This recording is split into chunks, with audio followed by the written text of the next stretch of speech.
अगर हम बाइबल पढ़ते हैं तो बाइबल में ऐसे कितने लोग हैं जो कि ऊंचे ओहदे में हैं, ऊंचे पद वाले हैं, धनवान हैं, घमंडी हैं, या जो परमेश्वर के काम को मनुष्य को दिखाने के लिए कर रहे हैं। ऐसे कितनों से परमेश्वर प्रसन्न हुआ, या कितनों को परमेश्वर ने ऐसे लोगों को ऊंचे ओहदे पर बैठाया, जो कुड़कुड़ाते थे, जो बुड़बुड़ाते थे, जो घमंड करते थे। तो क्या ऐसे लोगों को परमेश्वर ने उच्च कोटि में या उच्च स्थान पे बिठाया? लेकिन प्रियो, हम वचन से देखें तो बाइबल हमें क्या बताती है? जिन्होंने खुद को नम्र और दीन बनाया, जिन लोगों ने खुद को नम्र किया, दीन किया, उनके ऊपर प्रभु की दया हुई। जो लोग खुद को नम्र और दीन बनाते हैं, परमेश्वर के साथ आत्मा से सच्चाई से चलते हैं, परमेश्वर के प्रति अपने आप को एक विश्वास पात्र बनाते हैं, परमेश्वर को अपने विश्वास में लेते हैं, प्रियो, ऐसे ही लोगों पे प्रभु की दया होती है और ऐसे ही लोगों को परमेश्वर ने उठाया, बढ़ाया। अगर हम वचन से देखें, मत्ती रचित सुसमाचार उसका 5 अध्याय उसका 3 पद अगर हम देखें, वचन कहता है, धन्य है वे जो मन के दीन हैं, क्योंकि स्वर्ग का राज्य उन्हीं का है। तो मतलब ये हुआ कि हमको स्वर्ग जाने के लिए किसी बहुत ओहदे की या ऊंचे पद की या बहुत पैसे की, बहुत खूबसूरत होने की या बहुत ज्यादा ताकतवर होने की जरूरत नहीं है। हमें सिर्फ एक छोटा सा काम करना है जो कि हम मानव नहीं कर सकते, उनके शान के खिलाफ है। और वो क्या है?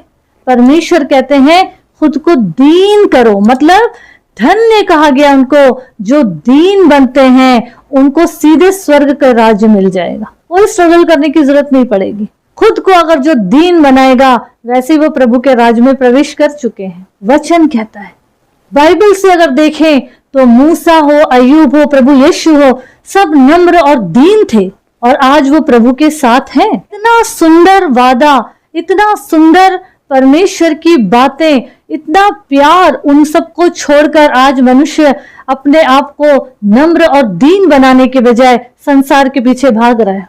क्या पाना है उनको खुद नहीं मालूम। इसीलिए वचन क्या कह रहा है, आइए हम वचन में से देखें। दूसरा इतिहास 7 अध्याय उसका 14 पद क्या कहता है?